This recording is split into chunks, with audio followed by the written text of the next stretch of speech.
Over the past couple decades, we've seen so much radicalism, and everyone wants to point to 2016 when Donald Trump got elected and say, this is where it started. It all started here.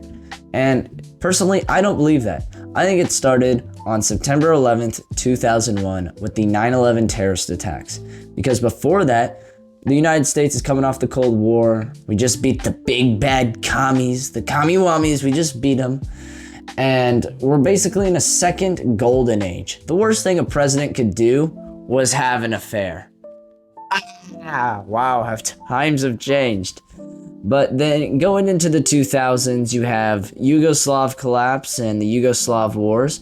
Then you have the 2000 election with a tie in Florida, which just so happens to be George Bush's brother.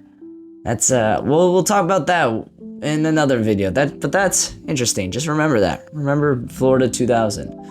But then George Bush takes office in 2001, and not even a year into his presidency, and the worst terrorist attack on American soil happens. And he instantly blames all these terrorist adversaries. We're gonna get you. And then we invade Iraq because there's weapons of mass destruction. Shocker, there wasn't. There was no weapons of mass destruction.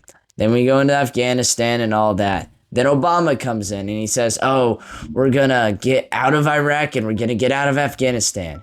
He gets us out of Iraq, then just moves those troops to Afghanistan. And then we stay in Afghanistan till 2020 or 2021, around that area. Then Trump comes in. And this whole radicalism has just been boiling since 2001 because each president didn't handle it well. They just gave more and more lies. And all those people, they see this guy and he's like kind of out of politics, but not really. I don't know, he's a weird dude. And they're like, oh, this is our guy. This is our guy. We got to vote for him. So they do. And he wins. And boom, radicalism just spikes. Biden comes in. COVID happens.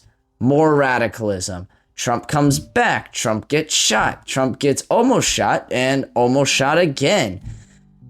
And then that just keeps boiling. And then Charlie Kirk gets assassinated. And it just keeps rising. I think we're at a point where if we don't change our trajectory, America will face some sort of civil crisis in the far future. And I'm really hoping that doesn't happen. But that's just my opinion. Go figure out your own. Go read whatever you can. And I'll see you guys in the next one. Peace.